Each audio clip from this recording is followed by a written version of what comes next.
심장이 멈췄습니다. 차가운 선고가 병실을 얼어붙게 만들었습니다. 한국 최고의 한류 스타 42살 한지은. 그녀의 심장은 23분째 멈춰 있었습니다. 매니저와 스태프들은 울부짖었고 의료진은 고개를 떨구었습니다. 하지만 정작 그녀의 가족은 단 한 명도 오지 않았습니다. 침대 옆 의자는 텅 비어 있었습니다. 바로 그때였습니다. 잠깐만요. 조용하지만 단호한 목소리가 절망을 가득 메운 병실을 뚫고 나왔습니다. 모든 시선이 한 곳으로 향했습니다. 거기에는 25살 신참 인턴 의사가 서 있었습니다. 5초만요. 5초만 제가 해볼게요. 선배 의사들은 고개를 저었습니다. 23분이나 심정지였는데 신참 인턴이 뭘 할 수 있다는 걸까? 하지만 그 젊은 의사는 환자의 귀에 입을 가까이 대고 조용히 속삭였습니다. 언니, 아이들이 엄마를 기다리고 있어요. 아직 가시면 안 돼요. 그리고 5초 후, 삐삐삐, 심전도 기계에서 미세한 박동이 감지되기 시작했습니다. 죽었다고 선언된 여배우의 가슴이 천천히 오르락 내리락하기 시작했습니다. 의료진의 입이 벌어졌습니다. 이게 어떻게 가능한 거죠? 하지만 그 젊은 인턴은 그저 눈물을 흘리며 조용히 미소만 지을 뿐이었습니다. 대체 무슨 일이었을까요? 평범한 인턴으로 보였던 그 의사는 어떤 비밀을 알고 있었을까요? 그리고 죽어가던 한류 스타에게 도대체 무슨 일이 일어난 걸까요? 10년 후 이 5초의 속삭임은 전 세계 192개국으로 퍼져나가 53만 명의 생명을 구하게 됩니다. 이 놀라운 반전의 전체 이야기가 궁금하시다면 잠시만 구독과 좋아요 버튼을 눌러주세요. 평범해 보이는 기적의 이야기를 매일 전해드립니다. 그리고 어디에 계신지 댓글로 알려주시면 따뜻한 인사가 닿는 것 같아 참 행복해집니다. 그럼 이제 조용히 마음을 흔드는 한 편의 이야기를 시작하겠습니다.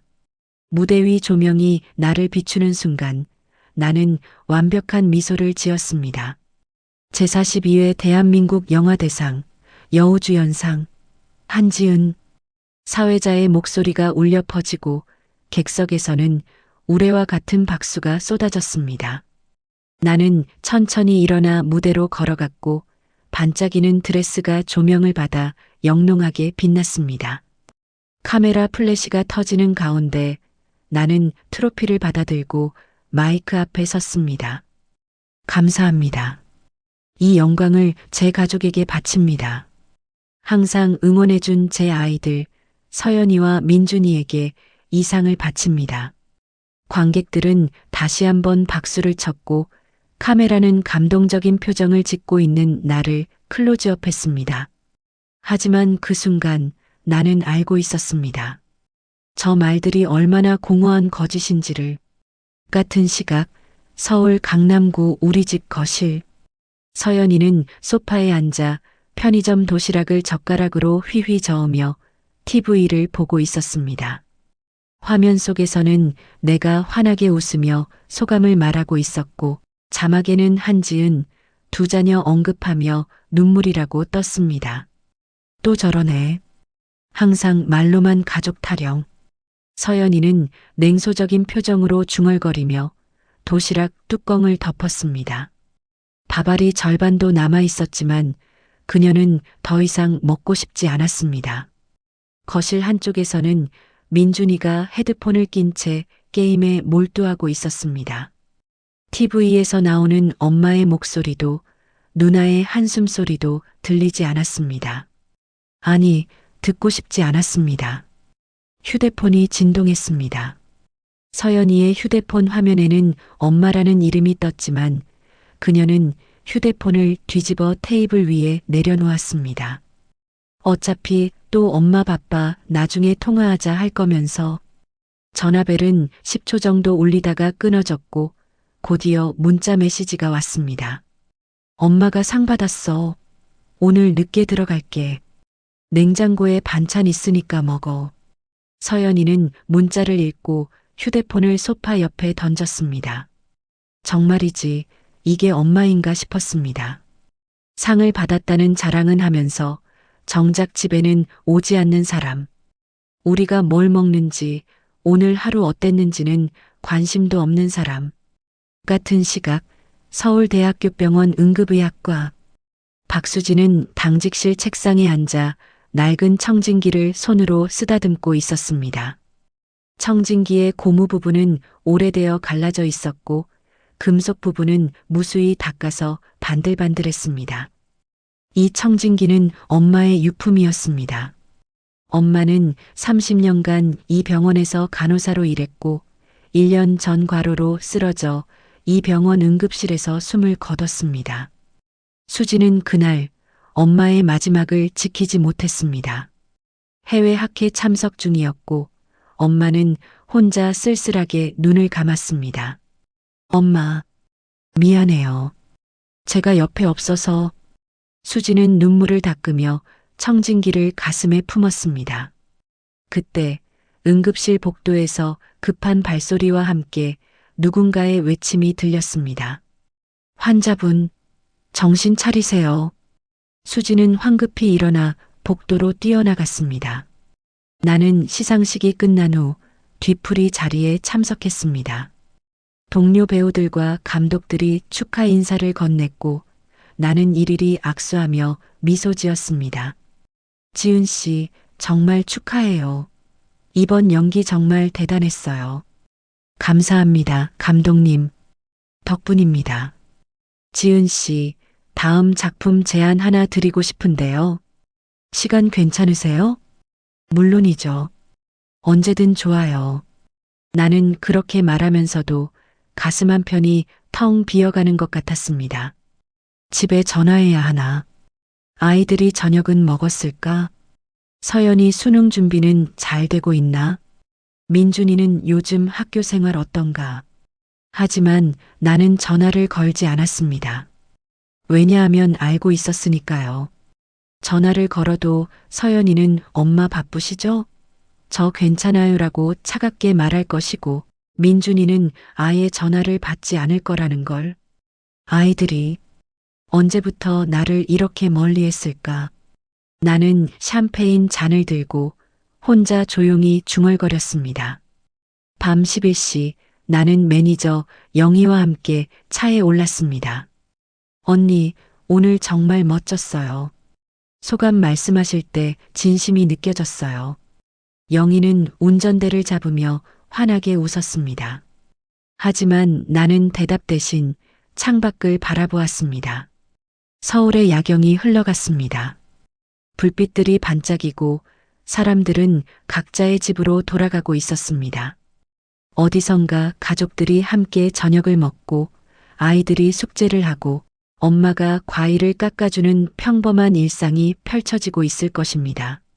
나는 그런 평범함을 가져본 적이 없었습니다. 아니, 가지려고 노력하지 않았습니다. 언니, 괜찮으세요? 영희가 걱정스러운 목소리로 물었습니다. 응, 괜찮아. 그냥 좀 피곤하네. 집에 가서 푹 쉬세요. 내일 아침 9시에 화보 촬영이 있어요. 알았어. 나는 고개를 끄덕이며 다시 창밖을 바라보았습니다. 밤 11시 30분, 우리 집. 서연이는 책상 앞에 앉아 수학 문제집을 펼쳐놓고 있었지만 풀리지 않는 문제 앞에서 멍하니 있었습니다. 휴대폰 화면을 켰습니다. 엄마로부터 온 문자 메시지가 그대로 남아 있었습니다. 엄마가 상 받았어. 오늘 늦게 들어갈게. 냉장고에 반찬 있으니까 먹어. 서연이는 문자를 읽고 또 읽었습니다. 그리고 조용히 중얼거렸습니다. 엄마는 우리가 뭘 좋아하는지도 모르잖아.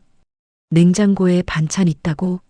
그거 가정부 아줌마가 해놓은 건데. 서연이는 휴대폰을 덮고 다시 문제집을 바라보았습니다. 하지만 숫자들이 눈에 들어오지 않았습니다. 눈가가 뜨거워졌습니다. 엄마, 나 보고 싶어. 서연이는 그렇게 속삭이며 책상 위에 얼굴을 묻었습니다. 나는 집 앞에 도착했습니다. 영희가 내일 봐요. 언니라고 인사하며 차를 몰고 떠났고 나는 현관문을 열고 집 안으로 들어갔습니다. 거실 불은 꺼져 있었고 집 안은 조용했습니다. 아이들 방에는 불이 켜져 있었지만 나는 노크하지 않았습니다. 왜냐하면 알고 있었으니까요. 노크를 해도 아이들은 들어오세요라고 대답하지 않을 거라는 걸. 나는 그냥 내 방으로 들어가 침대에 누웠습니다. 천장을 바라보며 조용히 눈을 감았습니다. 오늘도 나는 완벽한 배우였습니다. 하지만 형편없는 엄마였습니다. 다음 날 새벽 4시 수진의 당직실. 수진은 간이 침대에 누워 잠을 청하려 했지만 잠이 오지 않았습니다. 엄마의 청진기를 꺼내 다시 한번 쓰다듬었습니다. 엄마가 생전에 자주 했던 말이 떠올랐습니다. 수진아, 사람은 말이야. 사랑하는 사람의 목소리를 들으면 멈춘 심장도 다시 뛴대. 수진은 그때 그 말을 믿지 않았습니다. 의학적으로 말이 안 되는 소리라고 생각했습니다. 하지만 엄마가 돌아가신 후 수진은 생각했습니다. 만약 엄마가 쓰러졌을 때 내가 옆에 있었다면, 엄마 귀에 대고 엄마 사랑해 가지 마라고 말했다면 엄마는 돌아왔을까? 수진은 눈물을 닦으며 다시 침대에 누웠습니다. 그리고 혼자 중얼거렸습니다. 엄마, 제가 증명해 볼게요. 엄마 말이 맞다는 걸. 새벽 5시 알람이 울렸습니다. 나는 겨우 이 시간을 잔 채로 침대에서 일어났습니다. 머리가 지끈거렸고 온몸이 무거웠습니다. 거울 앞에 선 내 얼굴은 창백했고 눈 밑 다크서클은 어제보다 더 짙어져 있었습니다. 괜찮아. 메이크업하면 안 보여. 나는 그렇게 중얼거리며 세면대에서 찬물로 얼굴을 씻었습니다. 오늘 스케줄은 오전 7시 화보 촬영, 오후 2시 드라마 대본 리딩, 저녁 6시 광고 촬영, 밤 9시 라디오 녹음까지 쉴 틈이 없었습니다. 영희가 새벽 6시에 차를 가지고 와서 나를 촬영장으로 데려갔습니다. 언니, 오늘 스케줄 빡빡해요. 중간에 밥 먹을 시간 있을지 모르겠네요. 괜찮아. 차 안에서 김밥이라도 먹으면 돼. 언니, 요즘 너무 무리하시는 거 아니에요? 얼굴이 너무 안 좋아 보여요. 이번 달만 지나면 좀 쉴 수 있을 거야. 나는 그렇게 대답했지만 사실 다음 달 스케줄도 이미 빽빽하게 차 있었습니다. 오전 7시 화보 촬영장. 스튜디오는 이미 분주하게 돌아가고 있었습니다. 메이크업 아티스트가 나를 의자에 앉히고 다크서클을 가리기 위해 두꺼운 컨실러를 발랐습니다. 지은 씨, 요즘 많이 피곤하시죠? 얼굴이 많이 부었어요. 응, 좀 그래. 요즘 스케줄이 빡빡해서 촬영 끝나면 꼭 쉬세요. 건강이 제일 중요해요. 고마워. 괜찮아. 나는 억지로 미소를 지으며 거울 속 내 모습을 바라보았습니다. 거울 속의 나는 완벽했습니다. 하지만 그 눈빛만큼은 텅 비어 있었습니다. 촬영이 시작되었습니다. 사진작가가 좀 더 밝게 웃어주세요. 이번엔 섹시하게. 자, 카메라 응시. 라고 외쳤고 나는 기계처럼 포즈를 바꿔가며 웃었습니다. 1시간, 2시간, 3시간. 촬영은 끝날 기미가 보이지 않았습니다. 지은 씨, 잠깐 쉬었다 갈까요? 아니요, 괜찮아요. 계속해요. 나는 그렇게 말하며 다시 포즈를 취했습니다. 하지만 그 순간 시야가 흐려지기 시작했습니다. 오후 1시 드라마 촬영장.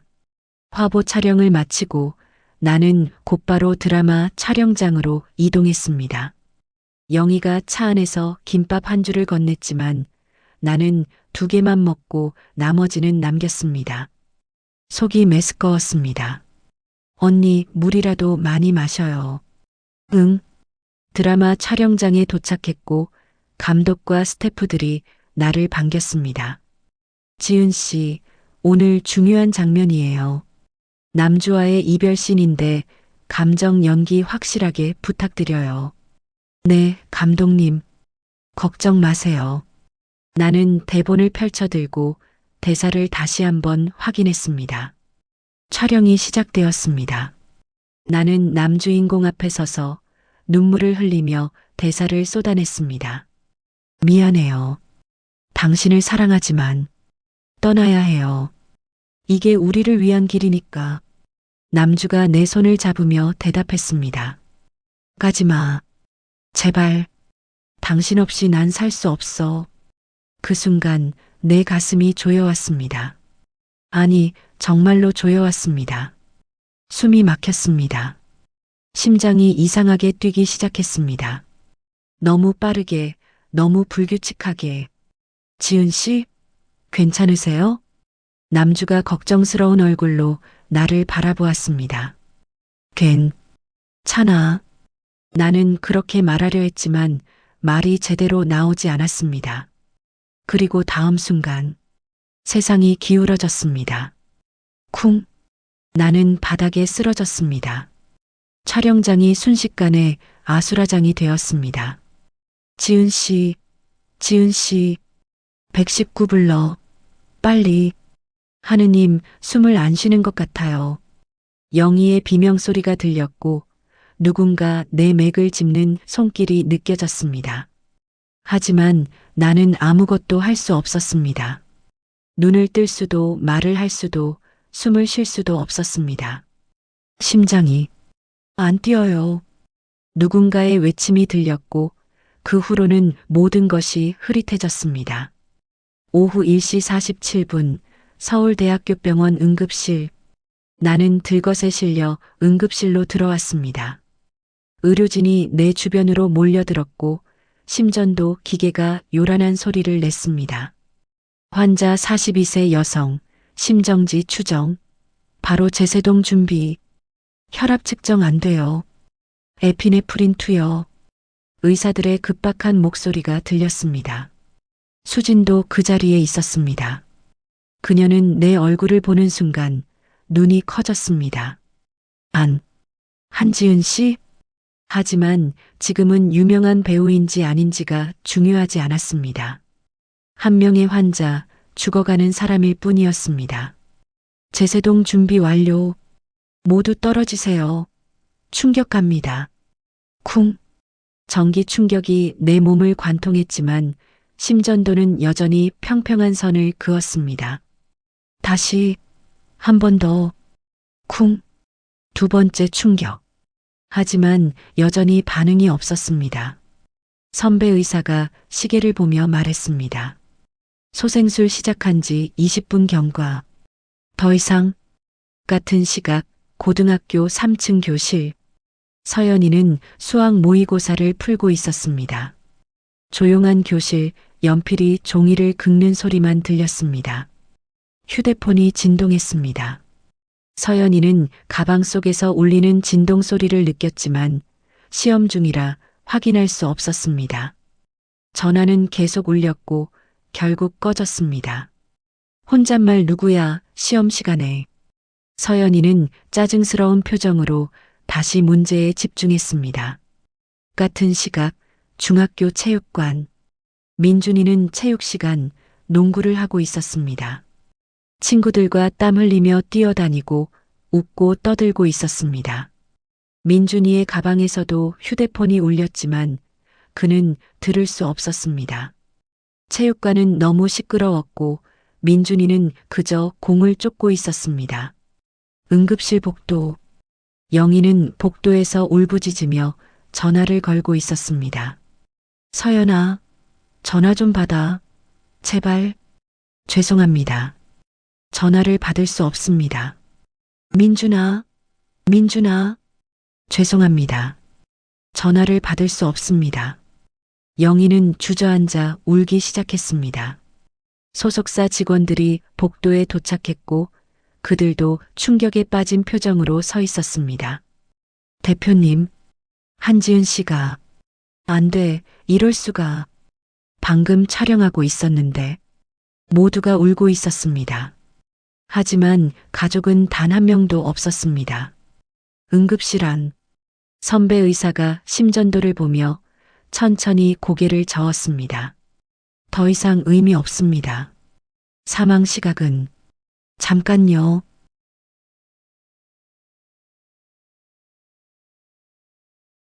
제발이요. 5초만요. 수진의 눈빛이 간절했습니다. 선배 의사는 한숨을 쉬며 고개를 끄덕였습니다. 5초? 그 후엔 사망 선언한다. 수진은 내 곁으로 다가왔습니다. 그리고 내 귀에 입을 대고 조용히 속삭였습니다. 언니, 아직 가시면 안 돼요. 아이들이 엄마를 기다리고 있어요. 그 순간 나는 어둠 속에서 그 목소리를 들었습니다. 희미하게, 아득하게, 하지만 분명하게.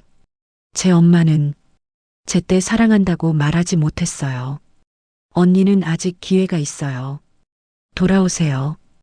삐, 삐, 삐삐. 심전도 기계에서 미세한 박동이 감지되었습니다. 선배 의사가 놀란 얼굴로 모니터를 바라보았습니다. 뭐야? 심박동이? 다시 소생술 재개. 의료진이 다시 움직이기 시작했고 심폐소생술이 재개되었습니다. 그리고 10초 후 삐, 삐, 삐 규칙적인 심박동 소리가 울려 퍼졌습니다. 심박동 돌아왔습니다. 혈압 상승 중. 하느님, 기적이야. 의료진이 환호했지만 수지는 조용히 내 손을 잡으며 눈물을 흘렸습니다. 다행이에요. 정말 다행이에요. 오후 3시 응급실 복도. 나는 중환자실로 옮겨졌고 영희는 복도 의자에 앉아 계속 전화를 걸고 있었습니다. 드디어 서연이가 전화를 받았습니다. 네, 왜요? 영희는 울먹이는 목소리로 말했습니다. 서연아, 엄마가 쓰러지셨어. 지금 병원이야. 네, 서울대병원 응급실로 와. 빨리. 엄마가요? 무슨 일로요? 서연이의 목소리는 차가웠습니다. 놀란 것 같지도 걱정하는 것 같지도 않았습니다. 심장마비였어. 거의 돌아가실 뻔했어. 아, 그럼 지금은 괜찮으신 거예요? 영희는 그 말에 말문이 막혔습니다. 서연아, 너 지금 무슨 말을? 지금 공부 중이에요. 수능 얼마 안 남았거든요. 나중에 갈게요. 뚝. 전화가 끊어졌습니다. 영희는 멍하니 휴대폰을 내려다보았습니다. 그리고 민준이에게도 전화를 걸었지만 민준이는 아예 전화를 받지 않았습니다. 영희는 주저앉아 고개를 숙였습니다. 이게 가족이라고? 중환자실. 나는 여전히 의식이 없었습니다. 산소호흡기가 내 입에 연결되어 있었고 심전도 기계가 규칙적인 소리를 내고 있었습니다. 침대 옆에는 의자 하나가 덩그러니 놓여 있었습니다. 빈 의자. 아무도 앉지 않은 의자. 10년간 아이들의 학교 행사에도 생일날에도 아플 때도 비워두었던 엄마의 자리처럼 이제 그 빈 의자는 죽음 직전까지 갔던 엄마 곁에도 비어 있었습니다. 수진이 중환자실 문 밖에서 그 빈 의자를 바라보며 조용히 중얼거렸습니다. 언니, 깨어나면 얼마나 아플까요? 어둠이었습니다. 끝없는 어둠 속에서 나는 떠다니고 있었습니다. 몸이 없었습니다. 무게도 온기도 숨도 없었습니다. 그저 의식만이 어둠 속을 표류하고 있었습니다.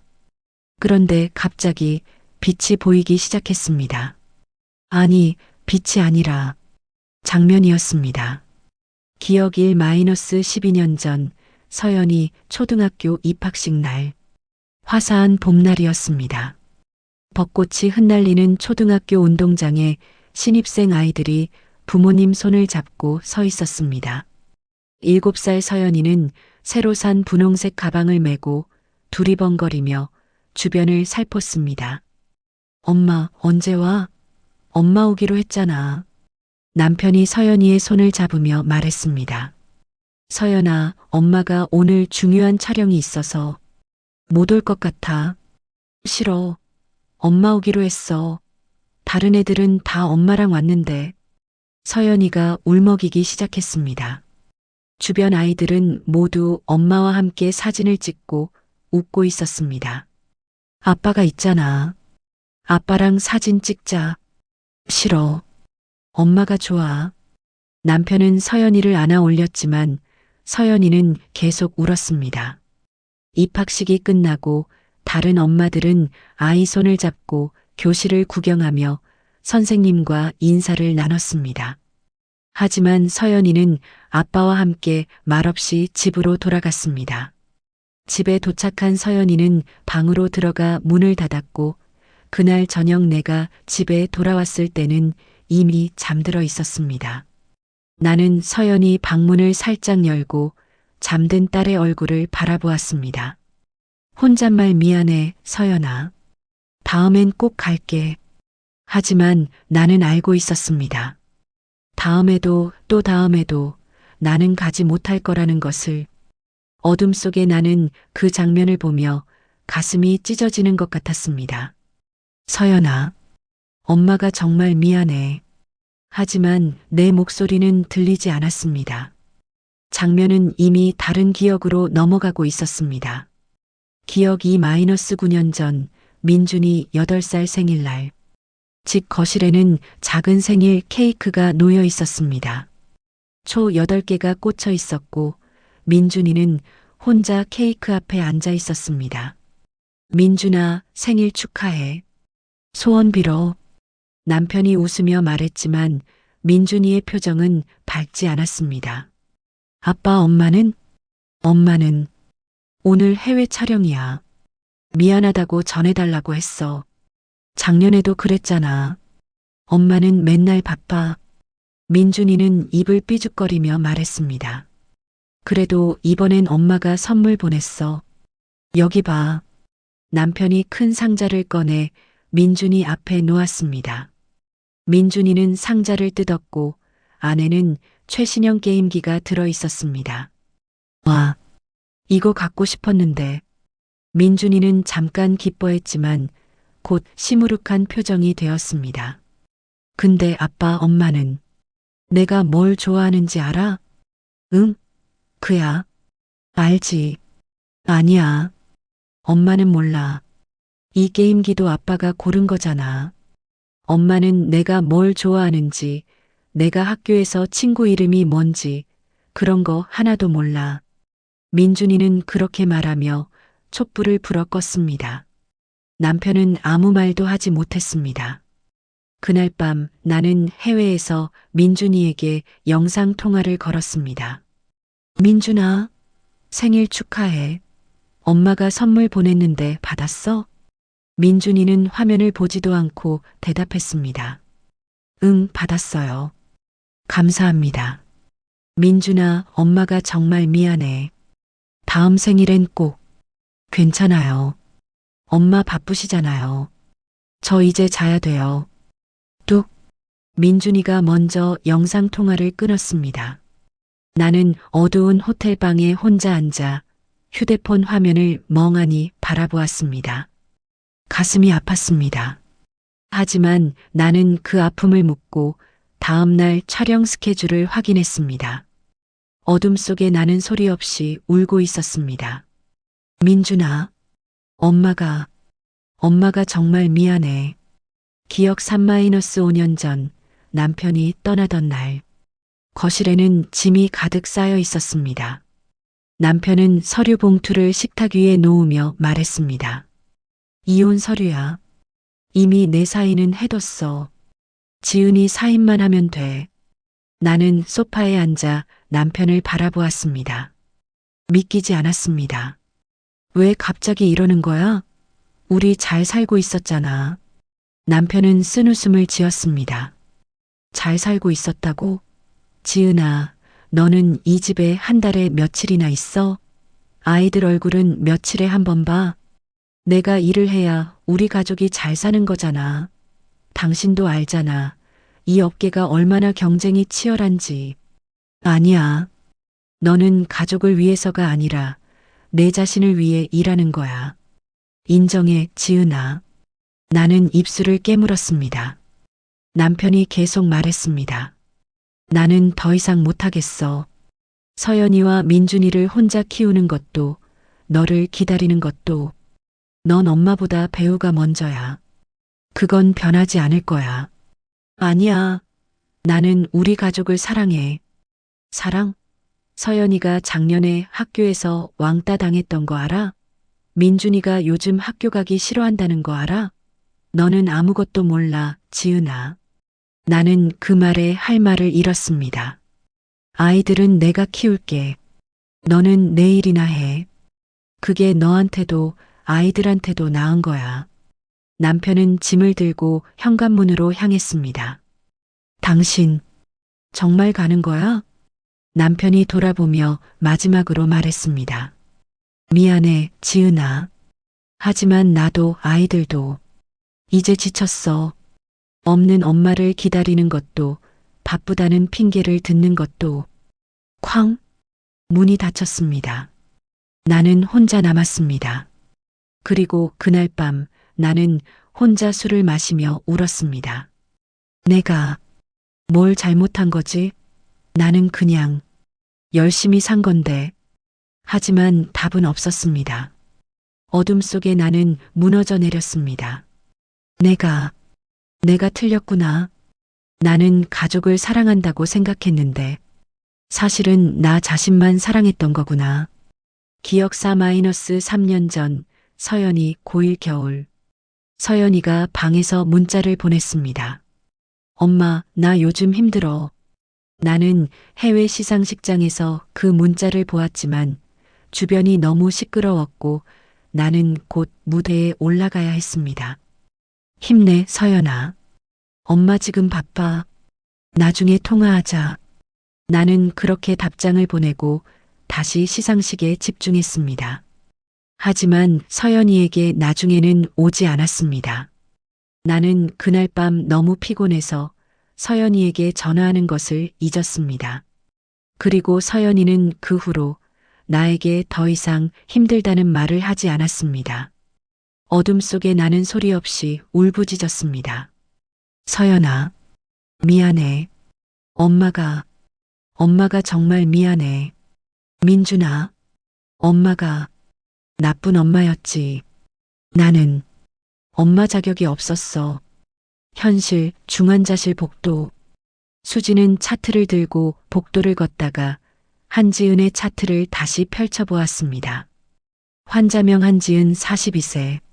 보호자 연락처 최영희 매니저 -10-XXXX-XXX 가족 연락처 한서연 딸 -10-XXXX-XXX 한민준 아들 -10-XXXX-XXX 그리고 그 아래 간호사가 펜으로 메모해 놓은 글씨가 있었습니다. 가족 연락시도 응답 없음. 방문 의사 없음. 수지는 그 메모를 보며 가슴이 먹먹해졌습니다. 응답 없음. 방문 의사 없음. 수지는 1년 전 자신의 엄마 차트를 떠올렸습니다. 그때도 이랬습니다. 환자명 박정희 57세, 간호사. 보호자 연락처 박수진 딸 해외 체류 중. 가족 연락처 응답 없음. 엄마는 혼자 쓰러졌고 혼자 응급실에 실려왔고 혼자 숨을 거뒀습니다. 수진이 해외 학회에서 급히 돌아왔을 때는 이미 엄마의 몸이 차가워진 후였습니다. 엄마, 미안해요. 제가 옆에 없어서. 수진은 그날 밤 엄마의 시신 앞에서 무너져 내렸습니다. 그리고 엄마의 유품 중에서 낡은 수첩 하나를 발견했습니다. 수첩을 펼치자 엄마의 손글씨가 빼곡하게 적혀 있었습니다. 수진이 의대 합격 축하 저녁 마이너스 미루기. 수진이 생일 마이너스 당직으로 불참. 수진이 학회 발표 마이너스 못봄. 수진이에게 사랑한다고 말하기 마이너스 다음에 마지막 페이지에는 이렇게 적혀 있었습니다. 수진아, 엄마는 항상 바빠서 미안해. 하지만 엄마는 너를 정말 사랑해. 언젠가 시간 날 때 꼭 말해줄게. 엄마가 얼마나 자랑스러운지. 수진은 그 글을 보고 며칠 동안 울었습니다. 언젠가는 오지 않았습니다. 수진은 한지은의 차트를 덮으며 조용히 중얼거렸습니다. 언니, 깨어나면 제발 아이들에게 말해주세요. 제때요. 언젠가를 기다리지 말고.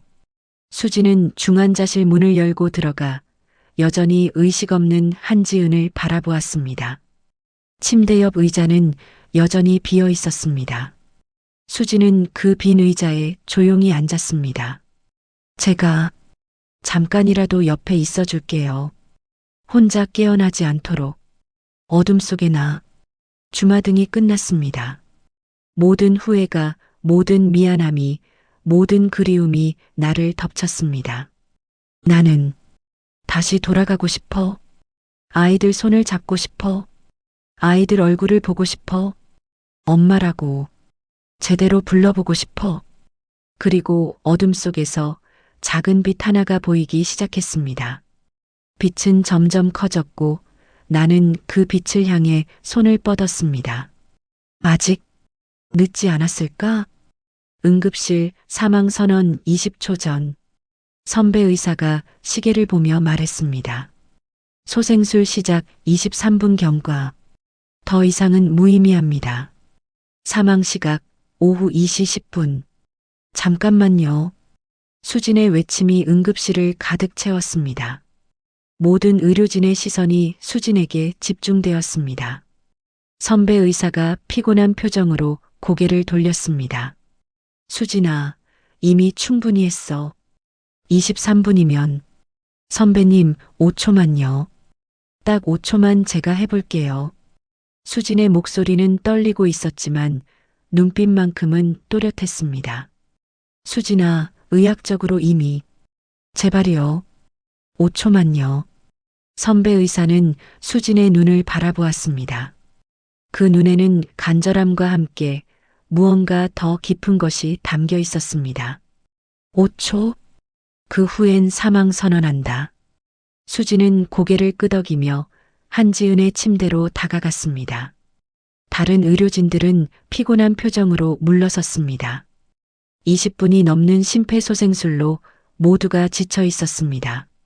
수진은 한지은의 귀 옆으로 몸을 숙였습니다. 한지은의 얼굴은 창백했고 입술은 파랗게 질려 있었습니다. 이미 죽음의 그림자가 드리워진 얼굴이었습니다. 수진은 눈을 감았습니다. 그리고 엄마를 떠올렸습니다. 1년 전 이 응급실에서 혼자 숨을 거둔 엄마를, 엄마의 수첩에 적혀 있던 마지막 글귀를. 수진아, 엄마는 너를 정말 사랑해. 언젠가 시간 날 때 꼭 말해줄게. 그 언젠가는 오지 않았습니다. 수진은 한지은의 귀에 입을 가까이 대고 떨리는 목소리로 속삭였습니다. 언니, 아직 가시면 안 돼요. 숨을 고르고 계속 말했습니다. 아이들이 엄마를 기다리고 있어요. 아직 늦지 않았어요. 수진의 눈에서 눈물이 흘러내렸습니다. 제 엄마는 제때 사랑한다는 말을 못 들었어요. 저도 엄마한테 사랑한다고 말할 기회를 놓쳤어요. 수진의 목소리가 떨렸습니다. 하지만 언니는 아직 기회가 있어요. 돌아오세요. 제발, 돌아와서 아이들 손을 잡아주세요. 5초? 응급실이 고요했습니다. 심전도 기계는 여전히 평평한 선을 그리고 있었고 선배 의사는 시계를 보며 입을 열려고 했습니다. 그 순간 삐, 미세한 소리가 들렸습니다. 삐, 삐. 심전도 기계에서 작은 파동이 나타났습니다. 뭐야? 선배 의사가 모니터를 바라보았습니다. 삐삐, 삐삐. 파동이 점점 커지고 있었습니다. 심박동. 돌아왔어요. 간호사가 외쳤습니다. 뭐? 다시. 소생술 재개. 의료진이 다시 움직이기 시작했습니다. 심장 마사지, 에피네프린 투여, 산소 공급. 비, 비, 비. 10초 후 심박동이 규칙적으로 돌아왔습니다. 혈압 6040, 상승 중. 산소 포화도 회복. 자바로 확인. 의료진이 환호했습니다. 믿을 수가 없어. 23분 만에. 기적이야, 진짜 기적이야. 하지만 수지는 환호하지 않았습니다. 그녀는 조용히 한지은의 손을 잡으며 눈물을 흘렸습니다. 다행이에요. 정말 다행이에요. 선배 의사가 수진의 어깨에 손을 올렸습니다. 수진아, 내가 어떻게 한 거야? 수진은 고개를 저었습니다. 저는 아무것도 안 했어요. 그냥 엄마가 가르쳐 주신 걸 해본 것 뿐이에요. 내 엄마가? 사람은 사랑하는 사람의 목소리를 들으면 멈춘 심장도 다시 뛴대요. 수지는 엄마의 청진기를 가슴에 품으며 말했습니다. 3시간 후 중환자실. 나는 여전히 의식이 없었습니다. 비, 비, 비.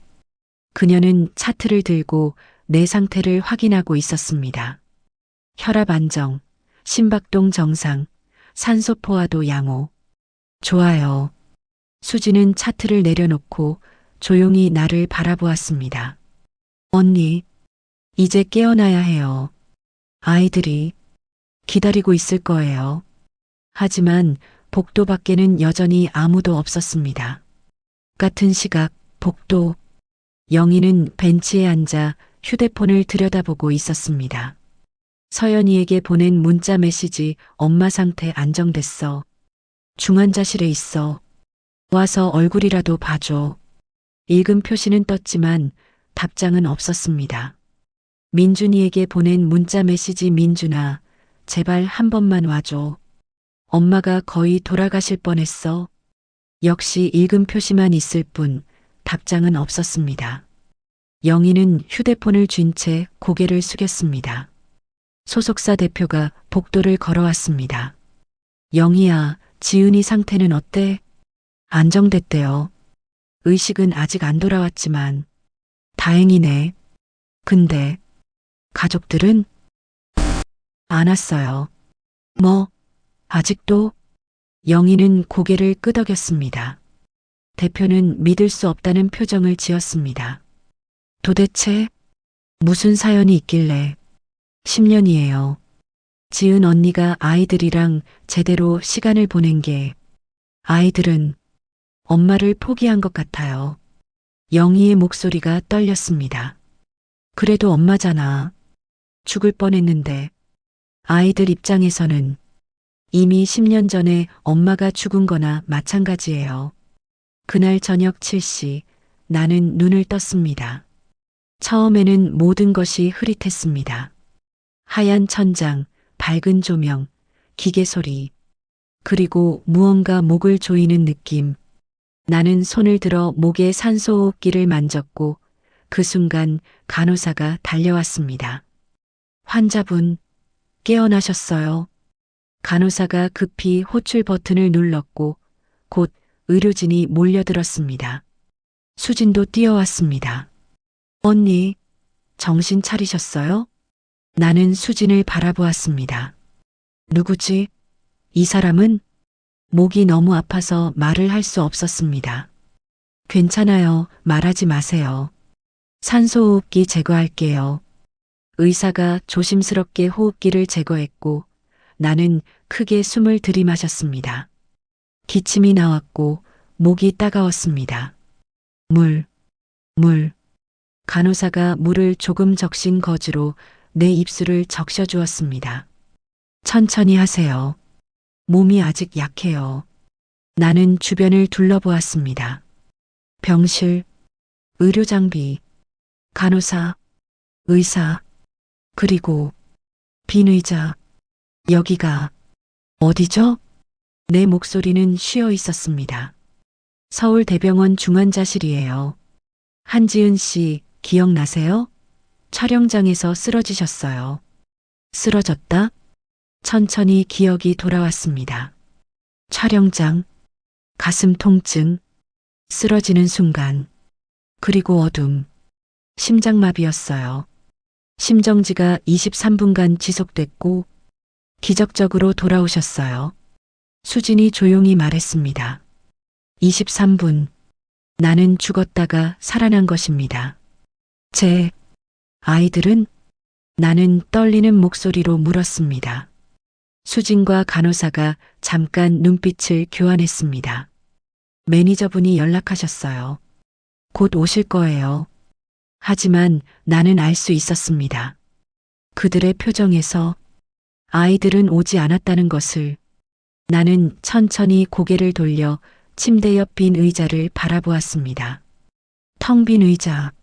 10년 동안 내가 아이들 곁에 두지 않았던 그 빈자리. 이제 그 빈자리가 나를 기다리고 있었습니다. 눈물이 흘러내렸습니다. 안, 왔구나. 수진이 내 손을 잡았습니다. 언니, 아직 연락이 안 된 거예요. 분명 곧 오실 거예요. 하지만 나는 알고 있었습니다. 아이들은 오지 않을 것입니다. 아니, 올 이유가 없었습니다. 10년 동안 나는 아이들에게 없는 엄마였습니다. 이제 아이들에게도 나는 없는 엄마나 마찬가지였습니다. 내가 엄마 자격이 없구나. 나는 그렇게 중얼거리며 눈을 감았습니다. 밤 9시 중환자실. 나는 혼자 천장을 바라보고 있었습니다. 영희가 와서 손을 잡아주었지만 나는 대답하지 않았습니다. 소속사 대표가 와서 위로의 말을 건넸지만 나는 듣지 않았습니다. 그저 천장만 바라볼 뿐이었습니다. 수진이 당직을 서며 내 옆에 앉아 있었습니다. 언니, 물 좀 드실래요? 괜찮아요. 뭐라도 드셔야 해요. 몸이 약해서. 괜찮아요. 나는 계속 천장만 바라보았습니다. 수지는 아무 말 없이 내 옆에 앉아 있었습니다. 한참 후 나는 조용히 물었습니다. 선생님, 왜 저를 살리신 거예요? 수진이 놀라 나를 바라보았습니다. 네, 왜 저를 살리셨냐고요? 차라리 그냥 가게 두는 게 나았을 텐데. 언니, 아이들도 없고 가족도 없고 혼자인데 살려서 뭐 하라고요? 수지는 한참 동안 말이 없었습니다. 그리고 조용히 말했습니다. 제 엄마도 혼자 돌아가셨어요. 나는 천천히 수진을 바라보았습니다. 1년 전 이 병원 응급실에서 제가 해외에 있는 동안 엄마는 혼자 쓰러지고 혼자 실려오고 혼자 숨을 거뒀어요. 수진의 눈에 눈물이 고였습니다. 제가 돌아왔을 때는 이미 늦었어요. 엄마한테 사랑한다고, 고맙다고, 미안하다고 아무 말도 못했어요. 수진은 눈물을 닦으며 계속 말했습니다. 그래서 생각했어요. 만약 누군가에게 두 번째 기회를 줄 수 있다면 그 사람은 제가 놓친 말을 할 수 있을 거라고. 수진이 내 손을 꼭 잡았습니다. 언니는 아직 기회가 있어요. 늦었지만 아직 늦지 않았어요. 나는 수진을 바라보며 눈물을 흘렸습니다. 하지만 아이들은 저를 원하지 않아요. 그럼 언니가 먼저 다가가세요. 10년 동안 언니가 비워둔 자리, 이제 언니가 채워야죠. 수진의 목소리는 단호했습니다. 나는 아무 말도 할 수 없었습니다. 수진은 내 손을 놓지 않은 채 조용히 앉아 있었습니다. 그리고 그날 밤 나는 처음으로 생각했습니다. 다시 시작할 수 있을까? 나는 3일째 병원 침대에 누워 있었습니다. 몸은 회복되고 있었지만 마음은 계속 무너져 내렸습니다. 영희가 매일 와서 손을 잡아주었고 소속사 직원들이 꽃바구니를 가져왔고 팬들이 보낸 편지가 산더미처럼 쌓였습니다. 하지만 정작 가장 보고 싶은 사람들은 오지 않았습니다. 병실 창밖으로는 가을 햇살이 따스하게 비쳤지만 내 가슴속은 겨울처럼 차가웠습니다. 수지는 당직이 아닌 날에도 들러서 내 상태를 확인해 주었습니다. 언니, 오늘은 좀 어때요? 식사는 하셨어요? 응, 조금. 거짓말이었습니다. 나는 거의 먹지 못하고 있었습니다. 음식이 목구멍으로 넘어가지 않았습니다. 언니, 몸이 회복되려면 드셔야 해요. 알아요. 근데 입맛이 없어서. 수지는 걱정스러운 얼굴로 나를 바라보았지만 더 이상 말하지 않았습니다. 3일째 오후 4시, 영희가 병실 문을 열고 들어왔습니다. 그녀의 표정이 평소와 달라 보였습니다. 언니, 서연이랑 민준이가 왔어요. 나는 침대에서 벌떡 일어나려다가 어지러워서 다시 주저앉았습니다. 왔어요? 정말? 응, 복도에 있어요. 들어오라고 할까요? 나는 황급히 거울을 보았습니다. 창백한 얼굴, 헝클어진 머리, 지친 눈빛. 나는 급히 손으로 머리를 정리하고 볼을 꼬집어 혈색을 내려 했습니다. 언니 괜찮아요. 그냥, 아니야. 기다려.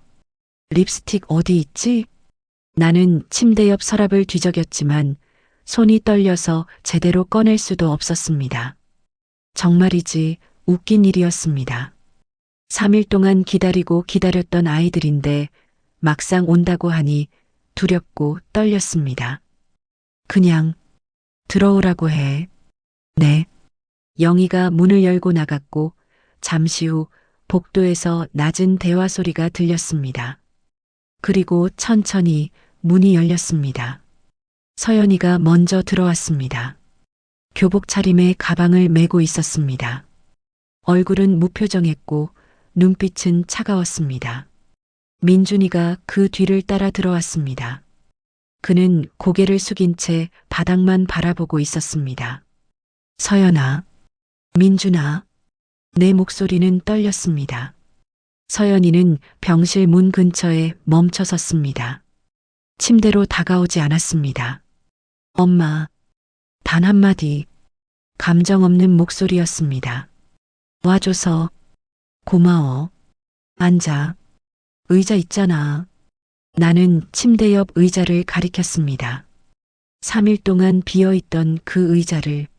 하지만 서연이는 앉지 않았습니다. 괜찮아요. 오래 있을 거 아니니까. 그 말이 가슴에 날카롭게 박혔습니다. 민준이는 여전히 고개를 숙인 채 휴대폰만 만지작거리고 있었습니다. 민준아, 엄마 좀 봐. 민준이가 잠깐 고개를 들었다가 다시 숙였습니다. 네. 그게 전부였습니다. 나는 이불을 꼭 쥐었습니다. 손끝이 하얗게 질렸습니다. 학교는 잘 다녀? 네. 공부는? 네. 밥은 잘 먹고? 네. 대화가 이어지지 않았습니다. 아니, 대화라고 부를 수도 없었습니다. 서연이는 시계를 보았습니다. 엄마, 괜찮으세요? 많이 아프세요? 응, 많이 좋아졌어. 의사 선생님이 일주일 정도면 퇴원할 수 있을 거래. 다행이네요. 서연이의 목소리에는 안도감이 없었습니다. 그저 형식적인 대답일 뿐이었습니다. 엄마가 미안해. 그동안 괜찮아요. 서연이가 내 말을 끊었습니다. 우리 이제 가봐야 해요. 민준이 학원 가야 하거든요. 벌써? 좀 더 있다 가면 안 돼? 엄마도 쉬셔야죠.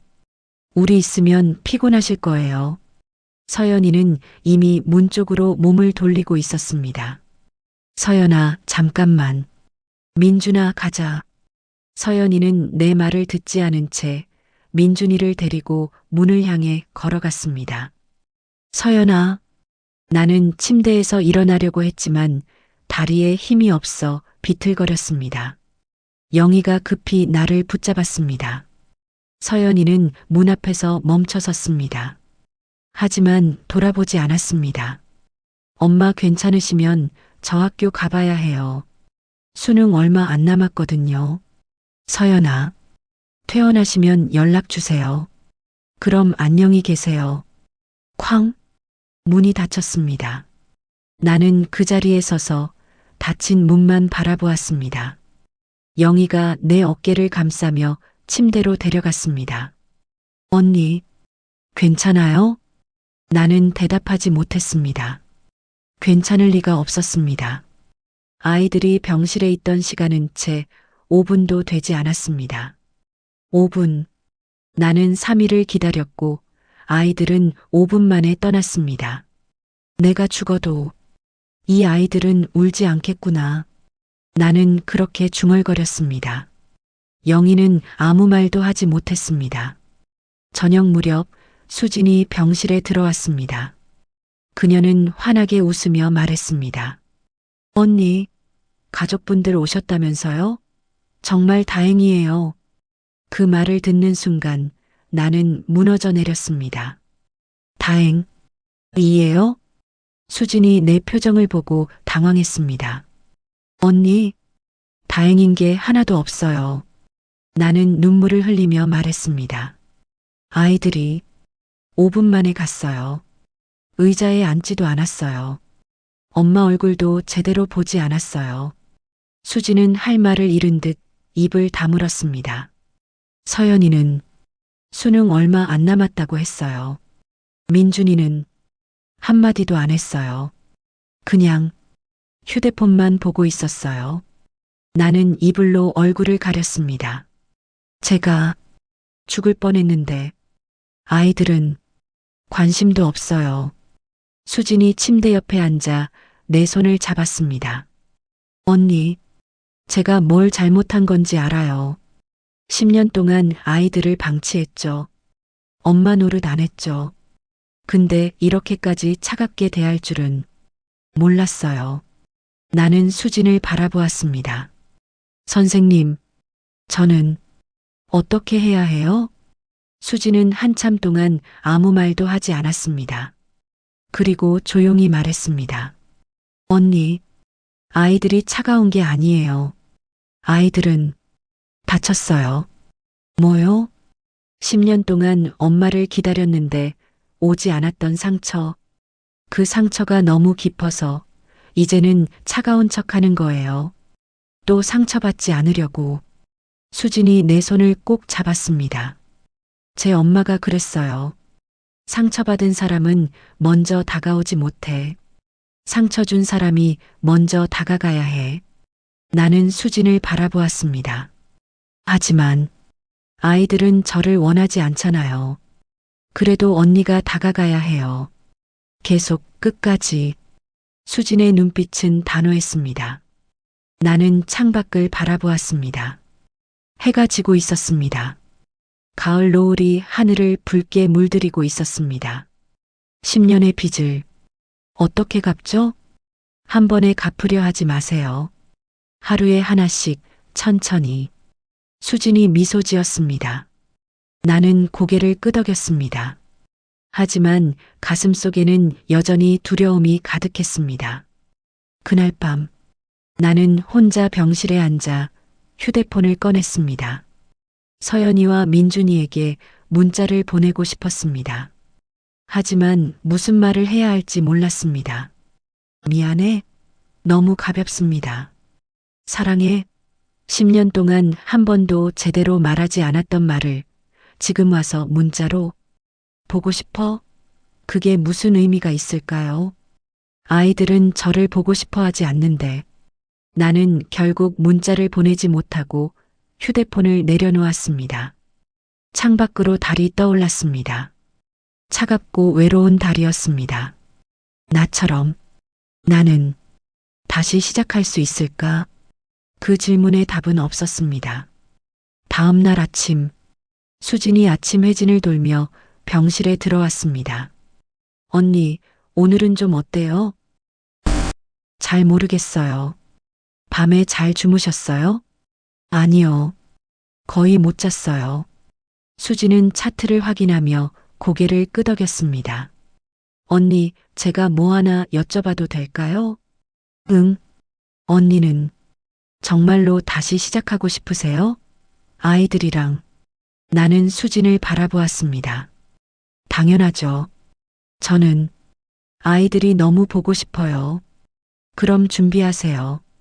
뭐요? 수진이 미소 지었습니다. 전쟁 준비요. 아이들 마음을 되찾는 건 쉽지 않을 거예요. 하지만 언니가 진심이라면 반드시 방법이 있어요. 수지는 병실을 나가며 마지막으로 말했습니다. 제 엄마가 그랬어요. 사랑은 말이 아니라 행동으로 증명하는 거야. 문이 닫혔고 나는 혼자 남았습니다. 하지만 이번에는 달랐습니다. 나는 더 이상 천장만 바라보지 않았습니다. 나는 침대에서 일어나 창문을 열었습니다.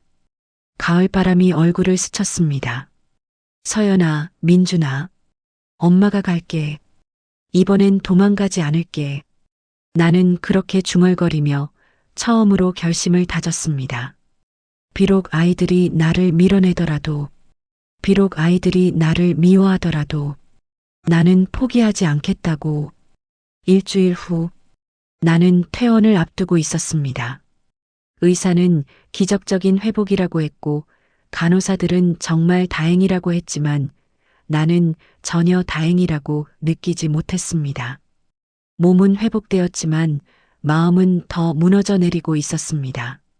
일주일 동안 나는 아이들에게 매일 문자를 보냈습니다. 서연아, 엄마야. 오늘 날씨 좋더라. 따뜻하게 입고 다녀.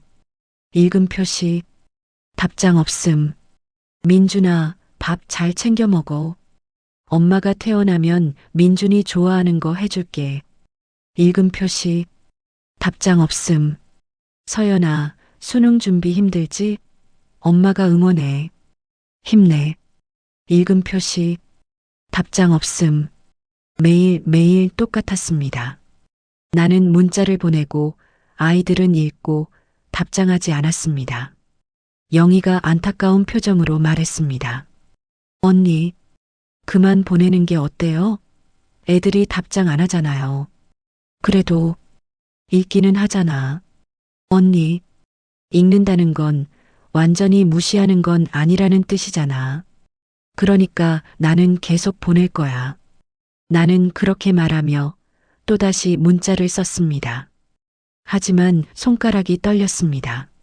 정말이지 나는 겁이 났습니다. 퇴원해서 집으로 돌아가면 아이들과 마주해야 합니다.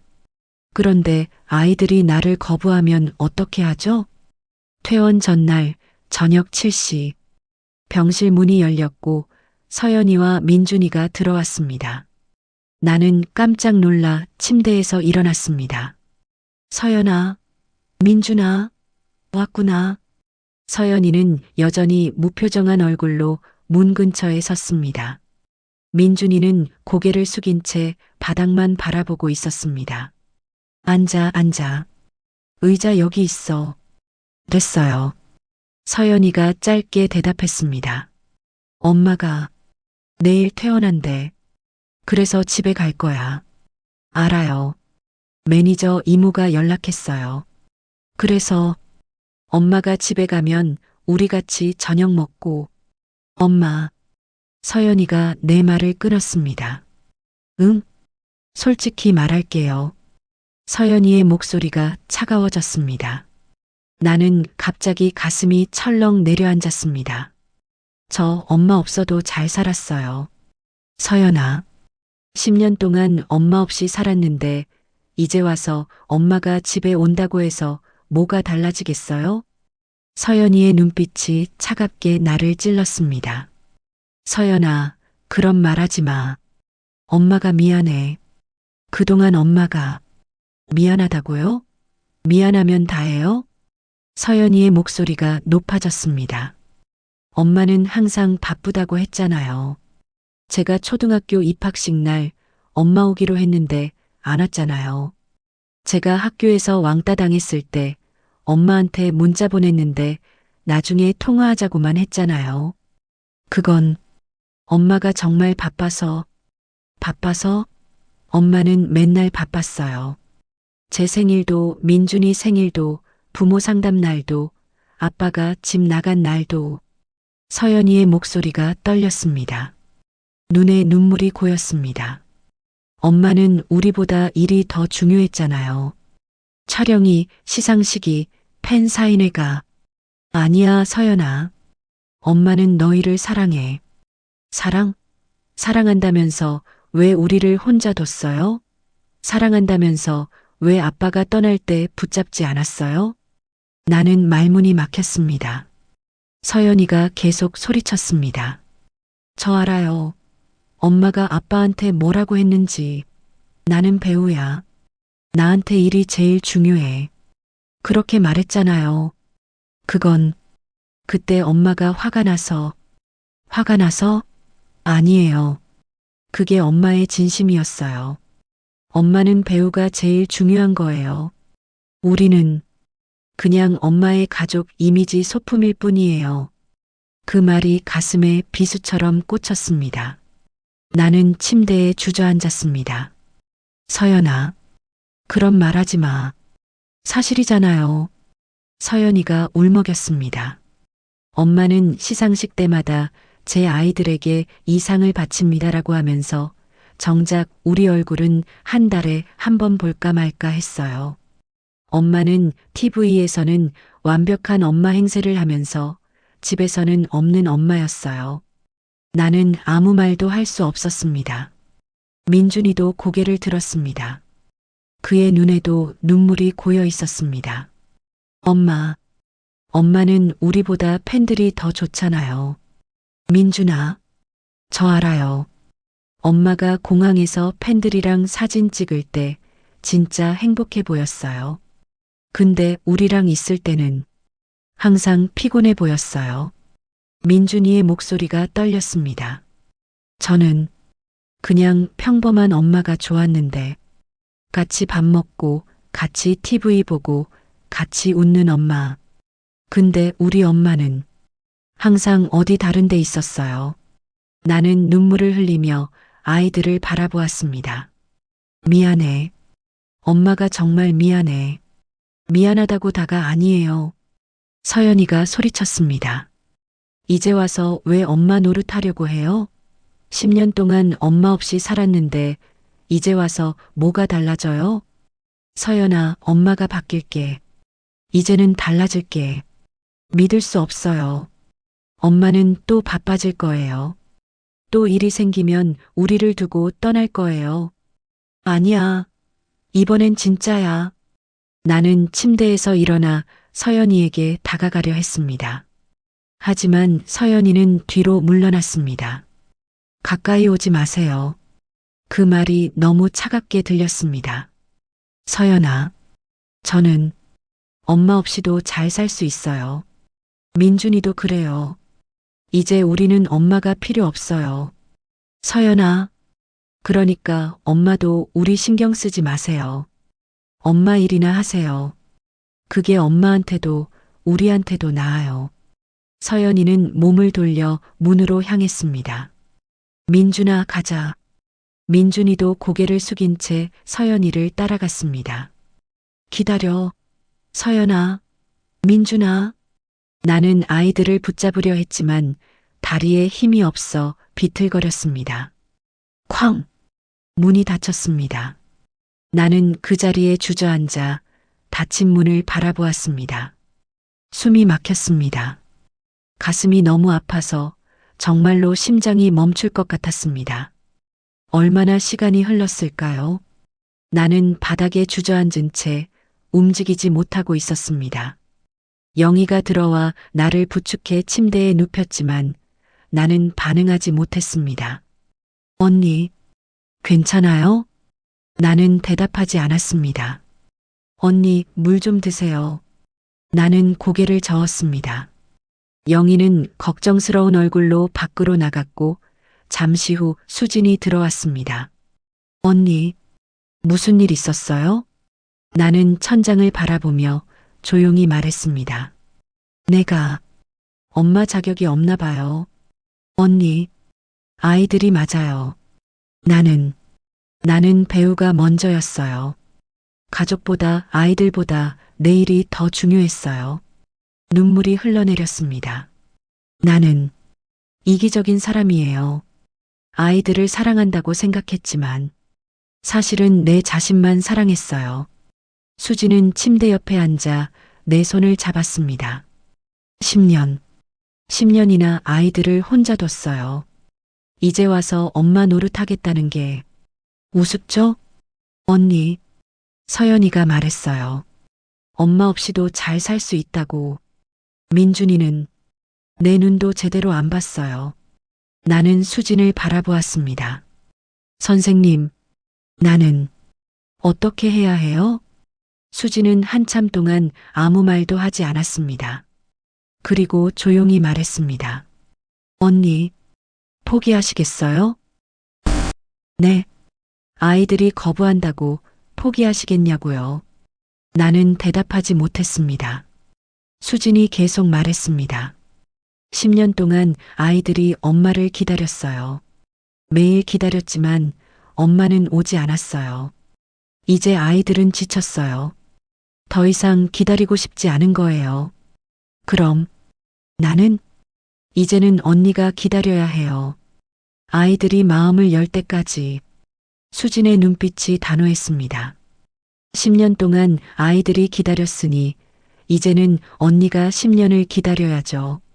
아니, 20년이 걸려도 30년이 걸려도 포기하면 안 돼요. 하지만 아이들은 나를 원하지 않아요. 지금은 그래요. 하지만 계속 다가가다 보면 언젠가는 달라질 거예요. 정말 그럴까요? 수진이 미소 지었습니다. 제 엄마가 그랬어요. 진심은 언젠가 통한다고. 나는 눈물을 닦았습니다. 나는 진심이에요. 정말로 아이들을 사랑해요. 그럼 증명하세요. 말이 아니라 행동으로. 수진은 일어서며 말했습니다. 내일 퇴원하시면 집에 가세요. 아이들이 거부해도 밀어내도 매일 아침 밥을 차려주세요. 매일 저녁 잘 자라고 말해주세요. 아이들이 대답 안 해도 계속하세요. 그럼 아이들이 마음을 열까요? 모르죠. 하지만 안 하면 절대 안 열려요. 수지는 문을 열고 나가며 마지막으로 말했습니다. 언니, 엄마는 포기하면 안 돼요. 절대. 그날 밤 나는 혼자 병실에 앉아 창밖을 바라보았습니다. 달이 떠 있었습니다. 여전히 차갑고 외로운 달이었습니다. 하지만 이번에는 달랐습니다. 나는 휴대폰을 꺼내 서연이와 민준이에게 문자를 보냈습니다. 서연아, 민준아, 엄마가 미안해. 10년 동안 너희를 아프게 해서 이제는 엄마가 기다릴게. 너희가 마음 열 때까지 엄마는 포기하지 않을 거야. 사랑해. 읽음 표시, 답장은 없었습니다. 하지만 나는 괜찮았습니다. 왜냐하면 이제 알았으니까요.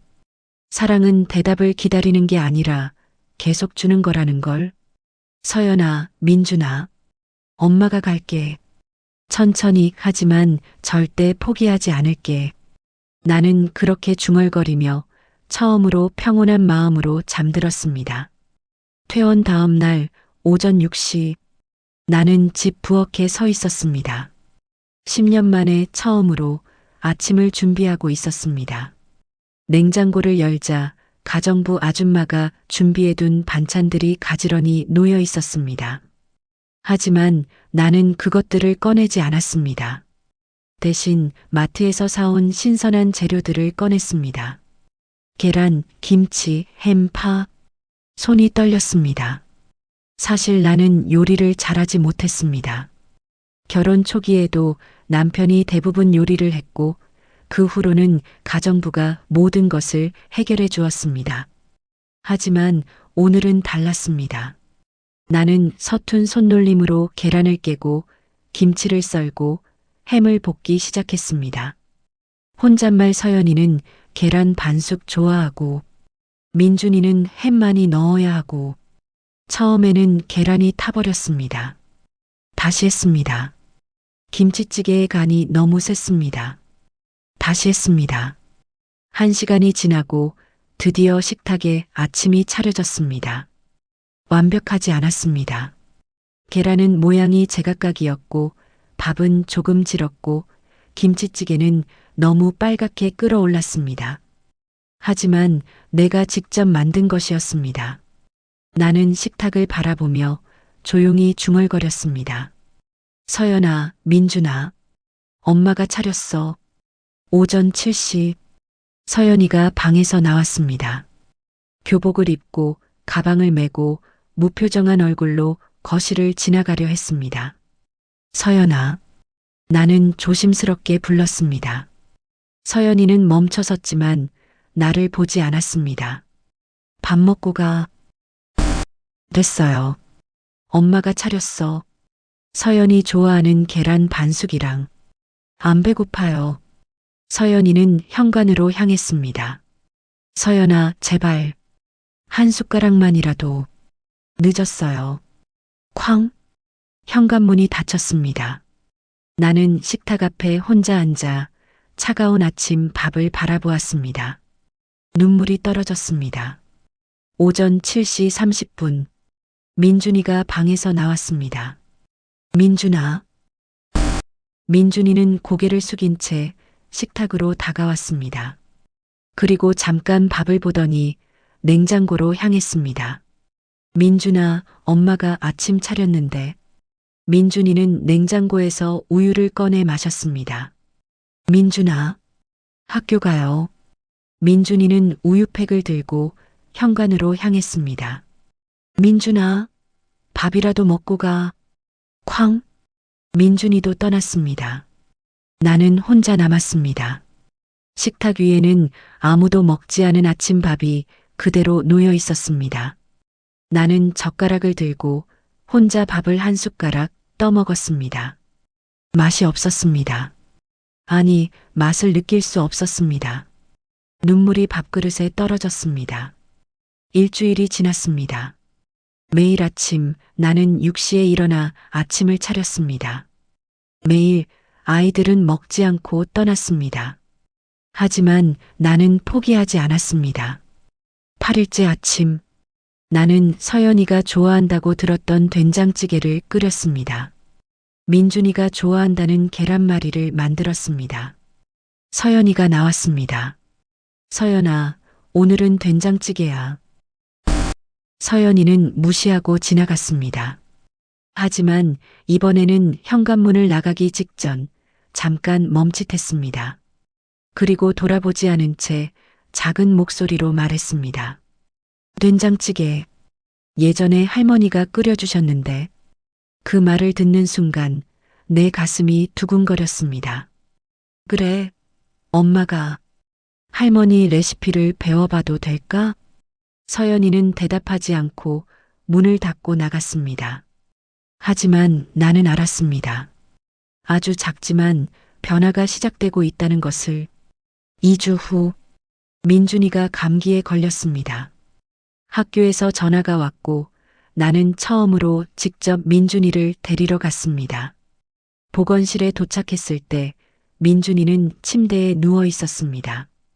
얼굴이 새빨갛고 열이 펄펄 끓고 있었습니다. 민준아. 나는 달려가 민준이의 이마를 짚었습니다. 너무 뜨거웠습니다.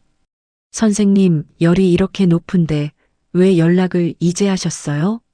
죄송해요. 민준이가 괜찮다고 해서. 나는 민준이를 업으려 했지만 몸이 아직 완전히 회복되지 않아 힘이 없었습니다. 민준아, 일어날 수 있어? 민준이는 고개를 끄덕이고 비틀거리며 일어났습니다. 나는 민준이의 어깨를 감싸며 천천히 차까지 데려갔습니다. 병원. 민준이는 링거를 맞으며 침대에 누워 있었습니다. 나는 옆에 앉아 민준이의 손을 잡았습니다. 민준이는 눈을 감은 채 아무 말도 하지 않았습니다. 민준아, 아파? 엄마가 죽을 끓여줄게. 민준이 좋아하는 거. 가정부 아줌마가 하는 게 더 맛있어요. 민준이의 목소리가 작았습니다. 나는 가슴이 아팠지만 웃으며 대답했습니다. 그래도 엄마가 해줄게. 연습 많이 했거든. 민준이는 대답하지 않았습니다. 링거가 다 떨어지고 우리는 집으로 돌아왔습니다. 나는 부엌에서 죽을 끓였습니다. 호박죽. 민준이가 어렸을 때 좋아했다는 호박죽. 1시간 후 나는 죽 한 그릇을 들고 민준이 방으로 갔습니다. 민준아, 죽 끓였어. 먹어봐. 민준이는 침대에 누워 천장만 바라보고 있었습니다. 한 숟가락만이라도. 나는 숟가락에 죽을 떠서 민준이 입으로 가져갔습니다. 민준이는 입을 열지 않았습니다. 민준아, 제발. 그때 민준이가 눈물을 흘리기 시작했습니다. 왜? 이제 와서 이러세요. 민준아, 엄마는 언제나 바빴잖아요.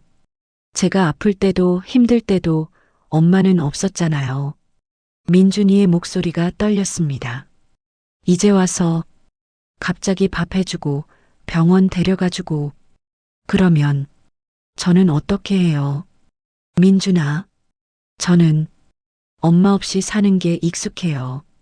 이제 와서 엄마가 있으면 저는 어떻게 살아요? 민준이가 울기 시작했습니다. 나도 눈물을 흘리며 민준이를 꼭 안았습니다. 미안해, 민준아. 엄마가 정말 미안해.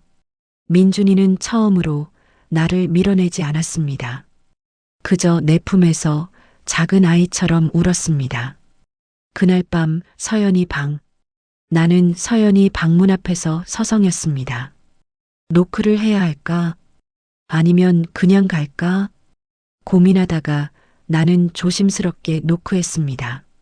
서연아, 엄마야. 들어가도 돼?